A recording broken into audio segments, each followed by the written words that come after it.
Bienvenue bandeko na chaîne na bino Anglais facile topé Lingala to English. Lelo torlobela mot tired. Topé na français fatigué ou bien na Lingala Bolembu kolemba. I am tired. I am tired. I am tired. I am tired. Nazali fatigué. Tope nazali ya kolemba. I'm tired. Nazali ya kolemba. I am tired. Nazali ya kolemba. I'm tired. I am tired. I am very tired. Tope, I'm very tired. Nazali ya kolemba makasi. I'm very tired. Tired. Tired. Tired. Tired. Tired. I'm tired. I'm very tired. I am tired. Nazali fatigué. To nazali ya kolemba. I am very tired. Nazali ya kolemba makasi. To pe nazali kolemba mingi.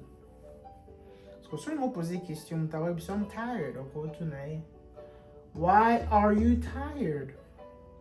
Why are you tired? Why are you tired? Oza kolemba pona nini? Pourquoi oza kolemba? Olembi pona nini?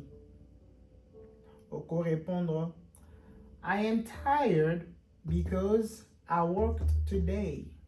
I am tired because I worked today. Nazali ya kolemba parce que nasali musala lelo. I am tired because I worked today. Nazali ya kolemba parce que na travaillé lelo. Alors, tant la question na biso pour répondre na commentaire, mais faut ça l'attention.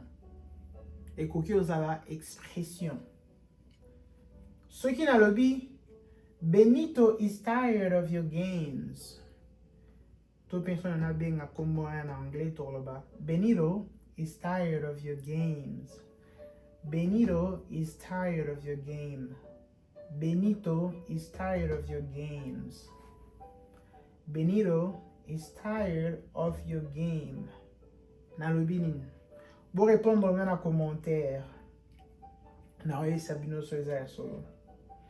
Alors, okokipe koloba, Kabamba is tired of driving long distances. Kabamba is tired of driving long distances. Kabamba azaya kolemba, alembi kokumba ba distance ya musika. Kabamba is tired of driving long distances. Kabamba is tired of driving long distances. Kabamba alemi kokumba ba distance ya musika. Kabamba is tired of driving long distances. I'm tired of you. Nalembi yo. I'm tired of you. Nalembi yo. I'm tired of your talks. Nalembi koyoka koloba na yo nalembi yango. Alors boyebi sikoyo mo tired tope fatigué ou bien kolemba na anglais. Bobo sanate faut ko pratique kaka entre bino entre yo moko répéta kaloba rango politika la yo na mutu. Soka kotali vidéo aimé o like et puis sili o pratiquer te o robo sana yango. Eza langue il faut ko pratiquer yango politika na mutu. Bolanda ba vidéo o bo pratika ka pona etika la rabino.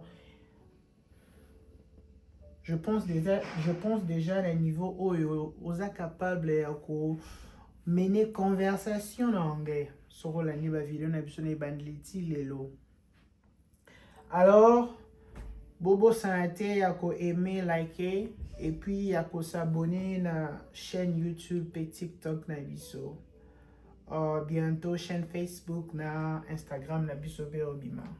Alors see you à la prochaine. Bye.